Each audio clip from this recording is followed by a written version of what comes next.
Welcome to Bits and Pieces Quilting. Today we are going to make the easy cathedral windows quilt, so stay tuned.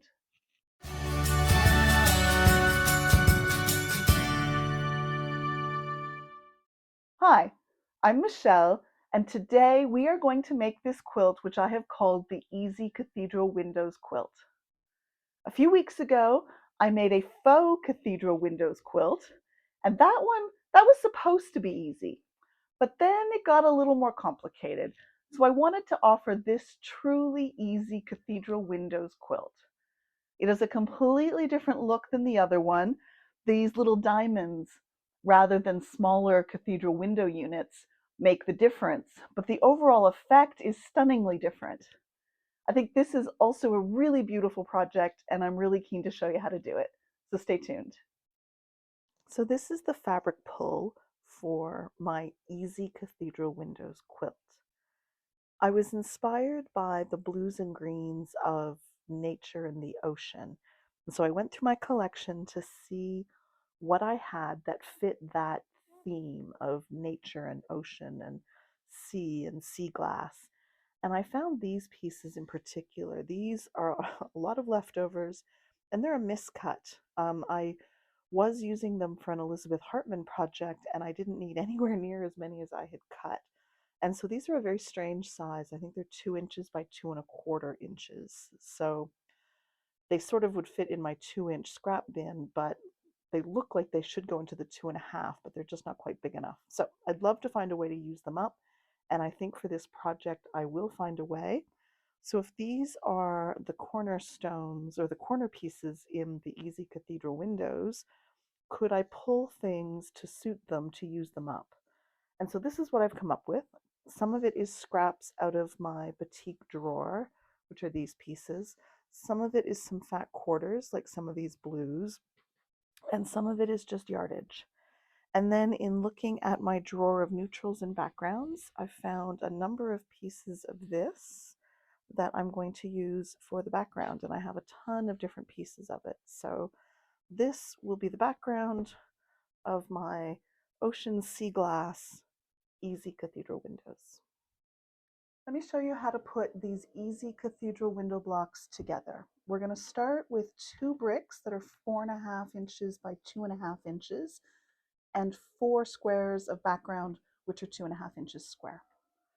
So the first step is to fold your 4½ by 2½ inch brick in half. Put its open edges on top of here, like this, on top of one of your background pieces with the fold. And then put the second one on top, like that, right sides together, and let's run that through the machine. And one more time, fold this in half. Put the raw edge along the edge of your background square, so the fold is to the center.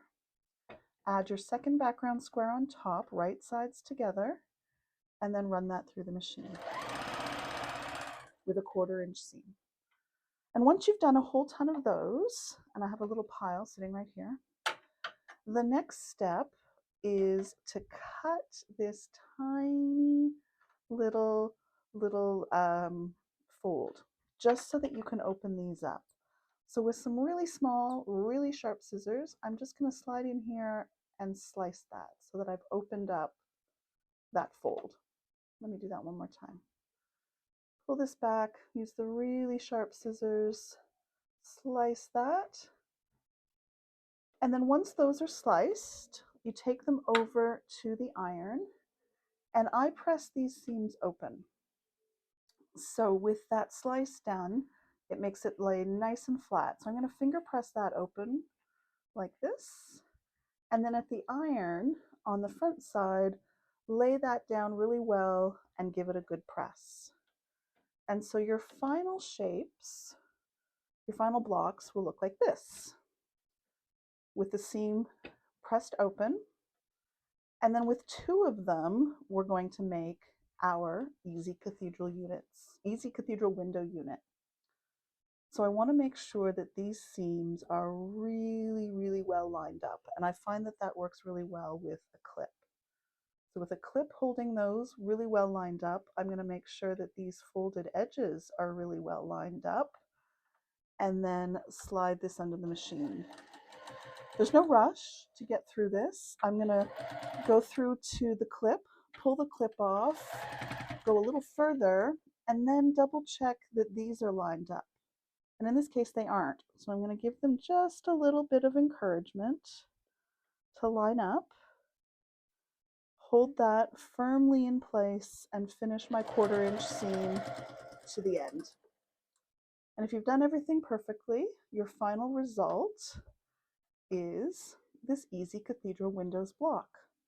And you want to take it back over to the iron and press this seam open, again, so that it lays nice and flat. And then this, I've got one right here, is your final easy cathedral window unit. And then the next step is to sew down the curves, but I'll show you that in a second. Once the two pieces are sewn together, I press the seams open because I'm trying to distribute the bulk as much as possible. And the next step is to flip these edges in. Because they're bias edges, they fold very nicely and curve very naturally across the piece. And then what we're going to do is sew them down. So let's do that. I'm able to use the inside edge, this little inside edge here of my presser foot, as my guide because I want it to be a nice tight top stitch. I'm going to just take a couple of stitches and back stitch so that those threads are locked in, and then follow the curve that naturally folds until I get to the corner. Go as quickly or as slowly as you need to. Stop just before the edge. Spin your piece around, fold the next edge, and you'll see when you do this that it has this natural way that it wants to fold. Don't fight the fabric, fold it where it naturally wants to lie, and then continue to sew around your cathedral window. Pause, lift your presser foot, spin. This is quite forgiving as well. As long as you catch that edge, it doesn't matter if your top stitching is a little further from the edge or a little close to the edge. Just make sure you catch the edge though. Keep going around, and then the last side. This is so satisfying because with just a few stitches like this, you've suddenly created what looks to be a really complex block. As I come down this last side, I'm going to just back stitch a couple of stitches, again, just to lock it into place. Cut the thread, I'll clip this thread, and that's it. A perfect, easy cathedral window. Once you have the cathedral window part of the block made, the next step is to add the cornerstones. And in this case, because this is the easy cathedral windows, and based on the lessons that I learned from the Faux Cathedral Windows project, I'm making these scrappy. I think it's going to look really vibrant and dynamic in the quilt, and I like a scrappy look, and we want to make this easy. So these are 1.5 inch squares, and I have sewn, as you can see, 1.5 inch squares to each of the 4 corners. This is a center block, and for the project I'm working on with the resize, I am going to need 108 of these center blocks. So I've sewn these 1.5 inch squares onto each corner, and I'm just going to trim these off. And now you've seen in my other videos where I save these pieces, but I only save these pieces if they are from 2.5 inch. This is just way too small even for me, so these will go into the trash.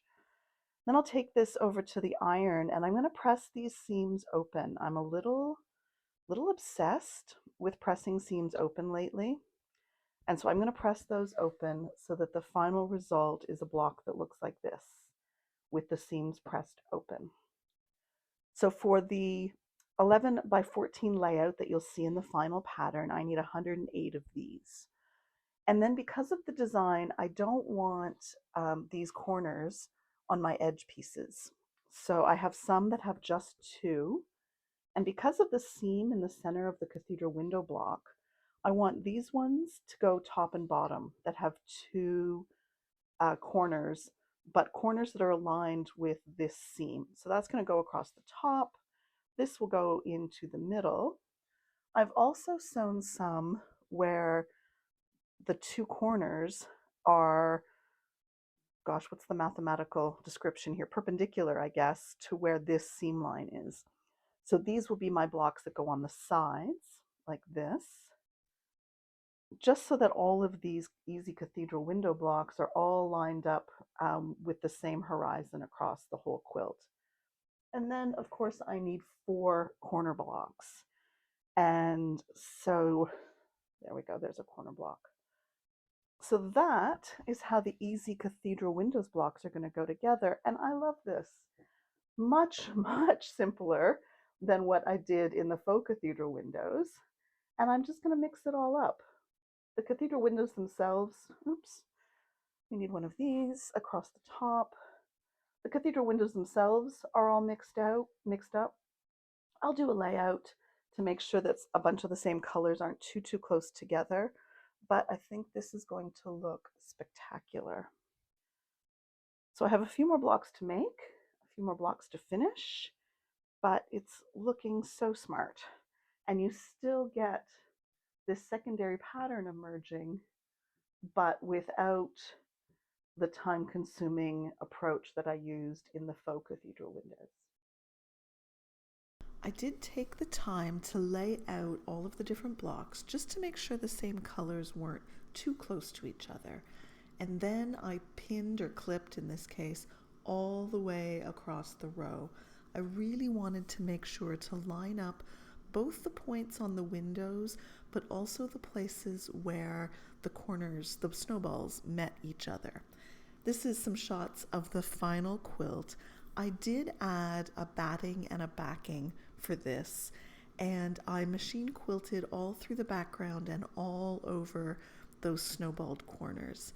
I found that the windows themselves were actually too thick to quilt through, so just put the free motion quilting all through the borders and the edges and in through the background and over those snowballs. I think the result was really, really spectacular, and I love the look of this. It's really different than the Faux Cathedral Windows, but I think they both turned out really, really great. Thanks very much for watching this video on the Easy Cathedral Windows quilt. I hope you enjoyed it. You can get the pattern from my website at www.bitsandpiecesquilting.com, and I hope you'll give this a try. Thanks again, and don't forget to make the most of your fabric bits and pieces.